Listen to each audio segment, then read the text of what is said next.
stepped into the community center lobby with that same dull, fluorescent glow overhead, but something felt different. Thick, tense, as if the air itself was holding its breath. Before I even found a seat, I saw her. Aunty, my mother's older sister, the woman who raised me like her own, standing in the center of a tightening circle of neighbors.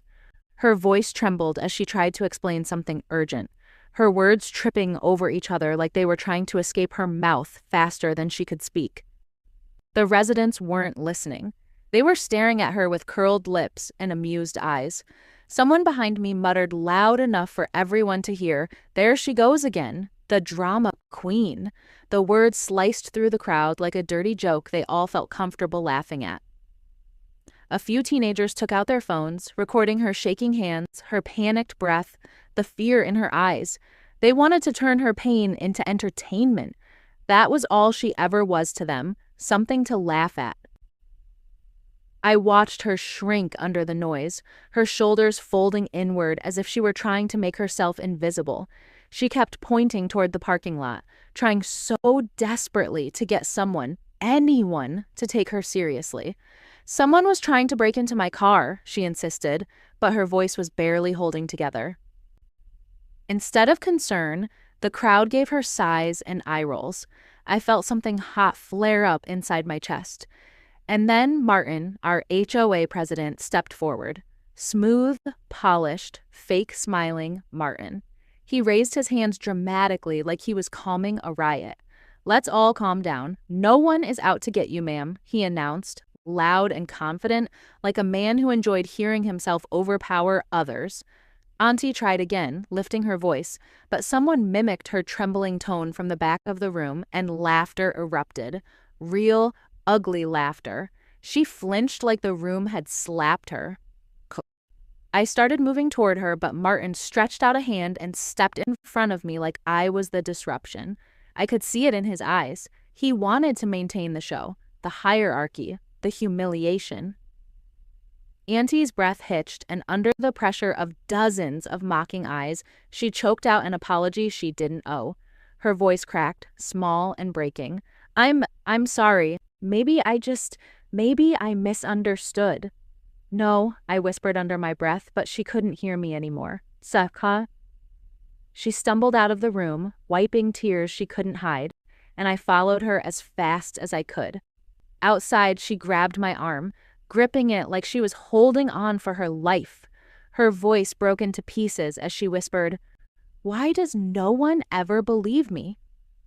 It wasn't the question itself that gutted me. It was the exhaustion behind it.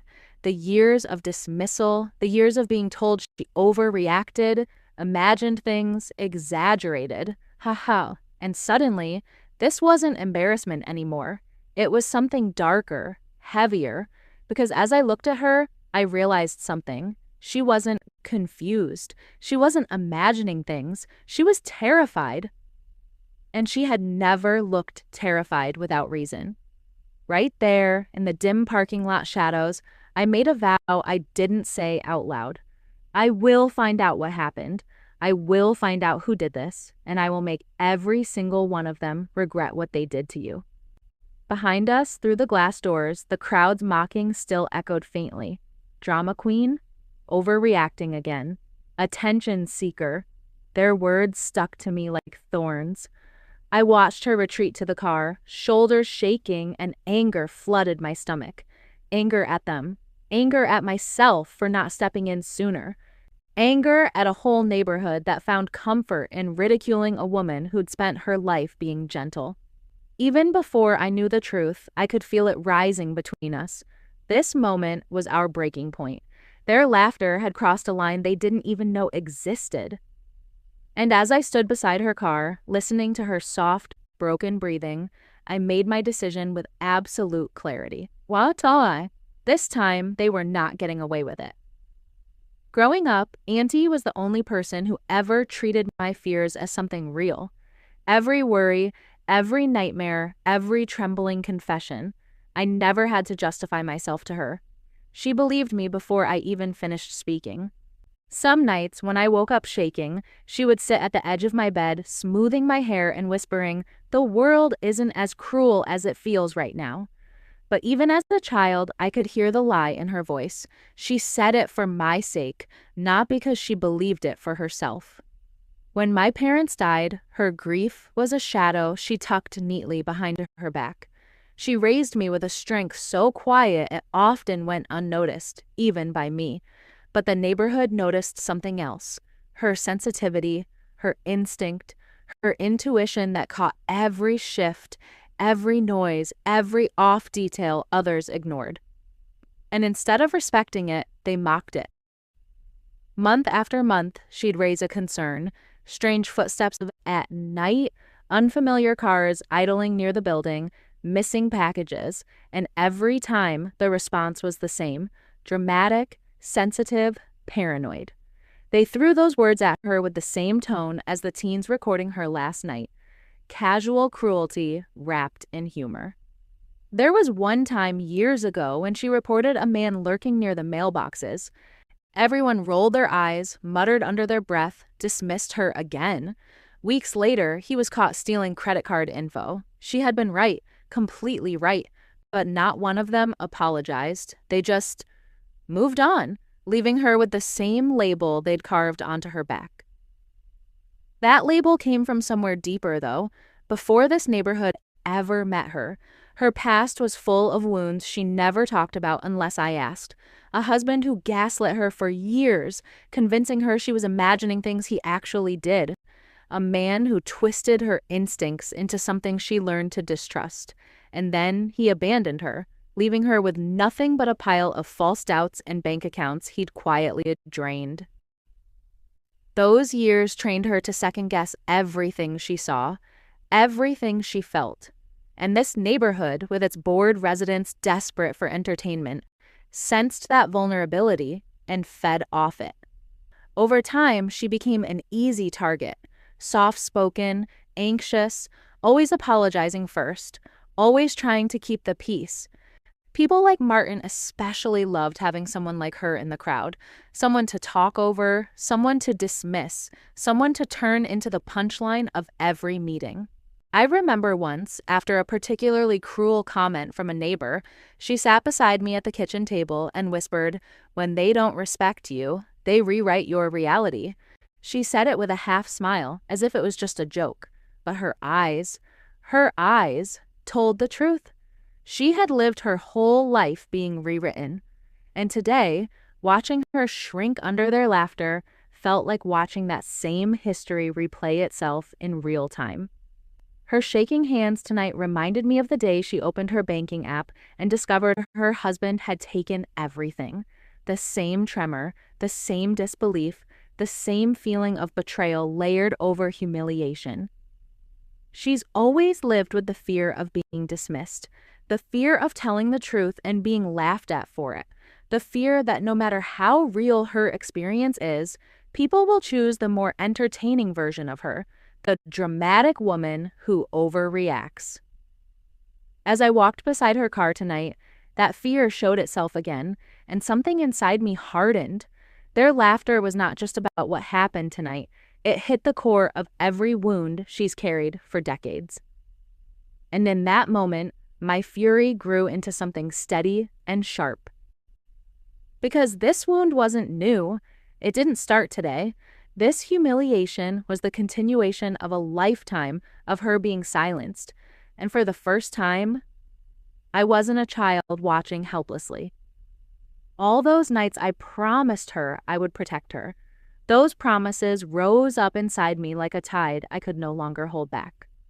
The trauma I grew up witnessing in her eyes resurfaced fully tonight. And as I stood there in the dim parking lot beside the woman who raised me, I made a decision with every fiber of my being. It ends today. I walked Aunty back to her apartment, one slow step at a time. She didn't speak. She didn't even look at me. Her face was blank, drained, folded into itself the way it always did when the world finally convinced her she didn't matter.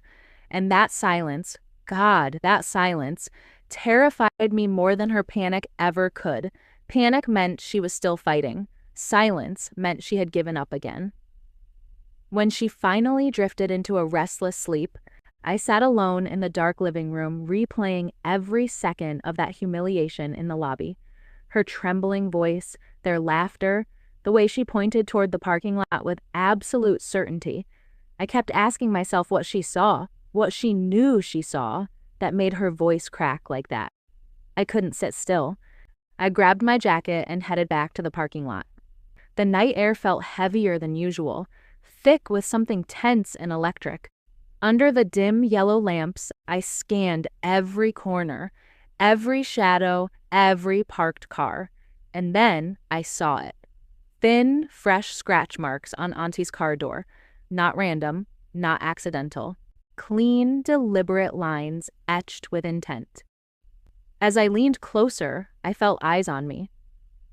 I looked up to see a neighbor standing on his balcony, leaning on the railing, watching me with an expression I couldn't read. When our eyes met, he slipped back inside without a word. Too quickly, too aware. My instincts sharpened instantly. Something was wrong here, not just with tonight, but with this entire place. When I walked back toward the building, something on the community notice board caught my eye.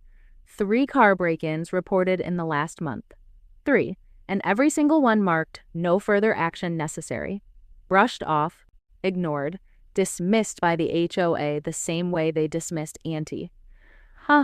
My pulse kicked up. 3 wasn't an accident, 3 was a pattern. The next morning, I confronted Martin outside the office, trying to keep my voice steady. "Where's the security footage for last night?" He smiled, that smug, fake smile that made my skin crawl. "Oh, those cameras? They're not functioning right now," he said, waving it off like it was nothing. Not functioning. With the amount of HOA fees we paid, those cameras should have been able to broadcast in HD to the moon. Later, as I walked past the boardroom, I heard him laughing with another member. "She keeps the community entertained," Martin joked, and they both burst into laughter. They weren't just dismissing her, they were mocking her while covering their tracks. My anger didn't explode. It tightened. It sharpened into something focused, something strategic. If they wanted to play games, I would play smarter. I started talking to residents quietly, one by one. Some of them hesitated, glancing around before admitting little details, late-night footsteps, shadows moving between cars, missing packages, things they dismissed because the HOA handled everything. A few people mentioned something more unsettling, that Martin always seemed to know more than he shared, that he had a way of shutting down complaints before they gained traction. But when I asked for specifics, they clammed up, fear flickering in their eyes. Aunty, still shaken, told me to drop it. "I don't want you getting in trouble," she whispered, her fingers twisting nervously. But I knelt in front of her and said quietly, "I can't, not this time." She didn't argue again. That evening, as the sun dipped low, I walked around the building one more time, searching, scanning, thinking. And when I checked the back entrance, something new caught my eye. A brand new camera, sleek, high-end, recently installed, no notice, no announcement, no explanation. Why was the back entrance protected while the main entrance was broken? That was the moment everything inside me shifted. Suspicion hardened into certainty. Someone was watching us, and someone else was making sure we never found out. And whatever Aunty saw last night wasn't just real. It was dangerous. I was cleaning up Auntie's kitchen when my phone buzzed with a number I barely recognized. Mr. Reyes, the quiet man who lived 2 floors down, the one who always kept his eyes lowered in the hallway. When I answered, his voice shook like he was standing in a cold wind. Can you talk?" he whispered. "The cameras work. All of them. I have proof." For a second, everything inside me went still. The silence on the line was louder than traffic outside. "What do you mean they work?" I asked. "I installed them," he murmured. "Before I retired from security, Martin made me sign an NDA after I saw something on the footage, something from weeks ago." My pulse hammered so hard it hurt. What did you see?" He didn't answer. Instead, in a voice so soft I had to press the phone to my ear, he said, "Come to my apartment after dark and make sure no one sees you." Behind me, Aunty froze. "Don't go," she begged, her fingers gripping my arm. "Please, this is getting dangerous." I cupped her hands gently. "I'll be careful," I promised, "but I need to know the truth." By the time I reached Mr. Reyes's door, the hallway felt too quiet, like someone had turned the volume down on the whole building. He opened the door only a crack before yanking me inside and locking not one, not two, but 3 bolts behind me. Then he pulled every curtain shut, leaving the room in a dim, uneasy glow. Without a word, he motioned me toward his old monitor. So. Then he pressed play. The footage flickered to life, the parking lot washed in pale yellow streetlight, Auntie's car, and a figure.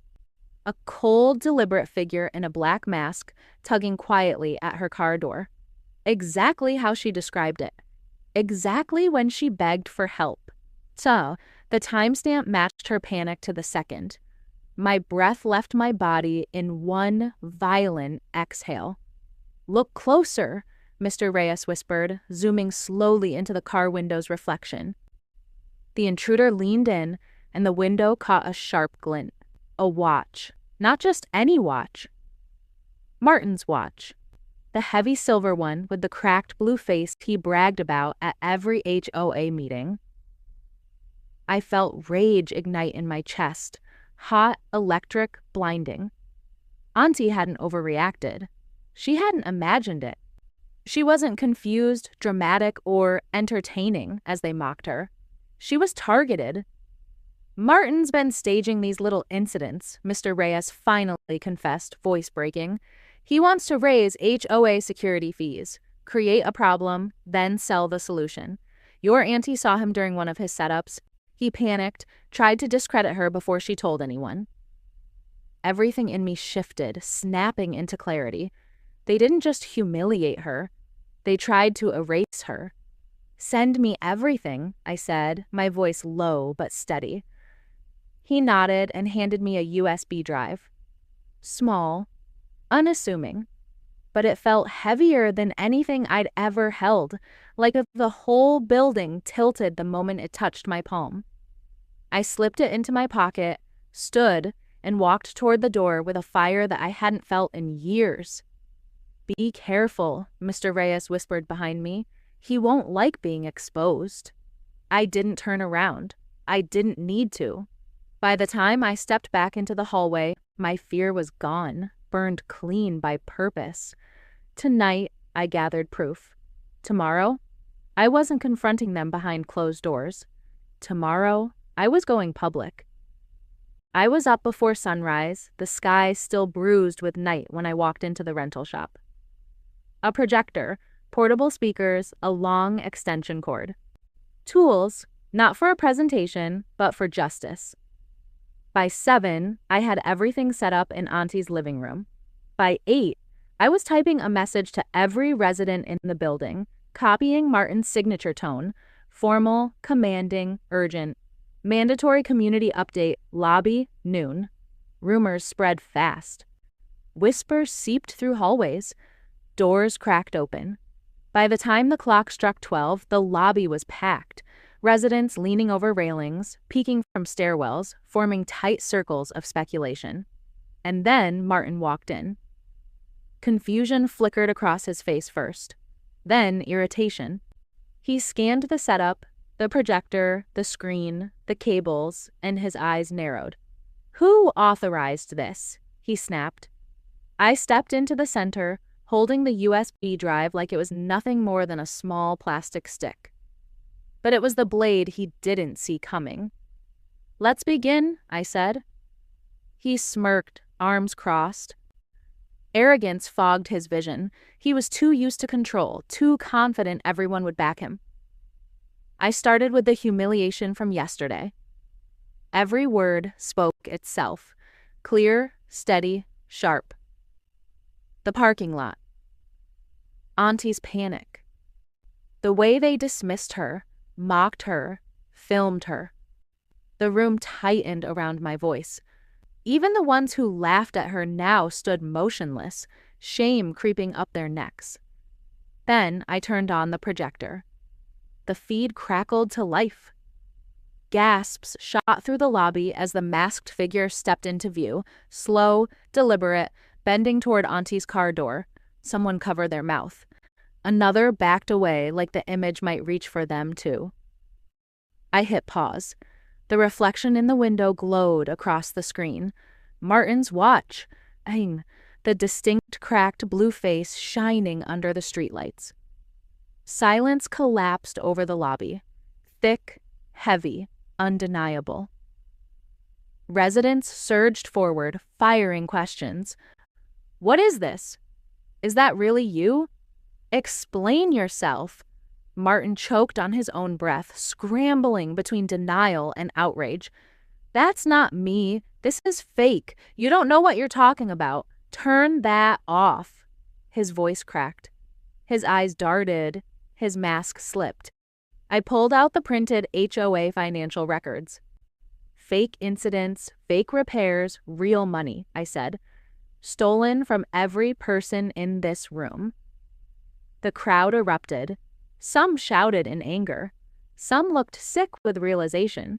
They had mocked Aunty for trying to warn them. They'd laughed while Martin pocketed their money. I took out my phone, dialed the police, and placed it on speaker. "Entschuldigung." "Yes," I said calmly. "We have evidence of fraud, vandalism staging, and harassment. I have a backup drive ready." The officers arrived within minutes. They walked straight to Martin. Handcuffs clicked around his wrists in the same lobby where he called Aunty dramatic, confused, a disturbance. He tried to speak, but the officers pushed him toward the exit. His protest dissolved into the lobby air he once controlled. As the doors shut behind them, I turned back to the crowd. "The drama queen," I said, voice ringing through the silence, "was the only honest one in this room." Heads dropped. Apologies died in throats. Even the teens who filmed Aunty quietly deleted their videos, their screens glowing with guilt. And beside me, Aunty stood taller than I'd ever seen her, not shaking, not shrinking, not apologizing for existing. She watched justice unfold with a calm that felt like a sunrise after a long, violent night. For the first time, she wasn't the one trembling. Everyone else was. Aunty never asked for praise, but in the days that followed, it found her anyway. People who once rolled their eyes at her now approached with trembling voices and lowered heads. Mrs. Delaney brought flowers. The Patel kids made her a card. Even the cold, aloof residents knocked on her door with small, shaky gifts, coffee, candles, homemade bread, each one an apology wrapped in guilt.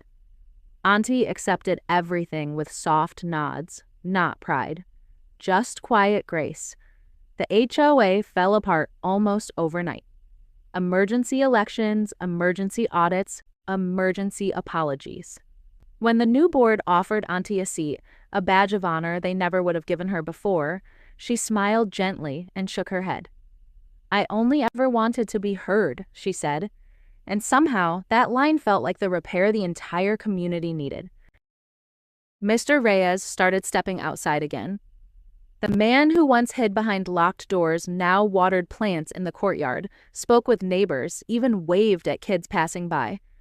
Truth had pulled him out of hiding, too. New security measures rolled out. Transparent policies, open access camera feeds, monthly updates. The building transformed from a place of whispers to a place of accountability. One afternoon, I helped Aunty repair the scratch marks on her car door, the ones everyone laughed at before the truth surfaced. She stood beside me, holding a small flashlight, calmer than I'd seen her in years. "I feel lighter," she murmured. I felt it too. Harry, our bond had thickened, no longer just family, but survivors of the same storm. We'd walked through humiliation, injustice, and fear, and somehow come out standing taller than the ones who mocked us. Neighbors now greeted her with respect. Not performative politeness, real, grounded respect. The kind people give when they finally recognize someone's worth. Auntie started laughing again. That's cooking her favorite dishes. Moving through the day without waiting for someone to dismiss her. Her shoulders no longer curled inward. Her voice no longer trembled at the slightest conflict. One evening, I found her on the porch, watching the sunset settle over the buildings in soft gold. For once, they listened, she whispered. Her words lingered in the warm air, soft but powerful. In that moment, I realized the real victory wasn't putting Martin in handcuffs or exposing the lies. It was giving her back something stolen long ago, her dignity, her voice, her right to be believed. Justice didn't erase the pain, but it healed something deeper. And seeing her sit there, calm and unafraid, I felt an unmistakable truth settle in my chest. We didn't just win, we restored her. I step onto my apartment balcony, the evening sun dipping low enough to paint the sky in gold. The city hums beneath me, but in my chest, it's her voice I hear, the tremble, the hurt, the moment they laughed at her like she was nothing. I face the camera and breathe in. That day, I begin, Auntie didn't just get mocked. She was stripped of her dignity in front of people who never once tried to understand her. I recount every cruel detail. The smirks, the eye rolls, the whispered jokes, the teenagers recording her shaking hands as if her fear was entertainment. I explain how quickly society slaps the word dramatic onto anyone who feels deeply, anyone who's been hurt enough times to sense danger before others do. I tell them about her past, the husband who gaslit her, the neighbors who dismissed her, the years spent trying to trust her instincts only to be labeled overreacting, and how those wounds shaped the way she shrank when the room turned against her. Then I describe the moment everything flipped. The moment I saw the footage. The moment my breath froze and the truth hit me like a punch. She wasn't wrong, she was right about everything. Justice, I say, my voice steady, doesn't begin when we expose someone. It begins the moment we choose to believe the ones nobody listens to. I tell viewers how her public humiliation became the stage for her public redemption, how the same lobby that mocked her became the place where her truth shattered every lie. The so-called drama queen, I say, was the only one brave enough to speak out. I let that line hang in the warm air. And then I give them the lesson I learned the hard way. Never shame someone for being afraid. You don't know the storms they've survived to get here. The city lights flicker on behind me, twinkling like a soft applause. I lean closer to the camera. Call. If this story hit home, don't forget to like, share, and subscribe. Someone out there needs to hear this. I pause, letting the emotion settle.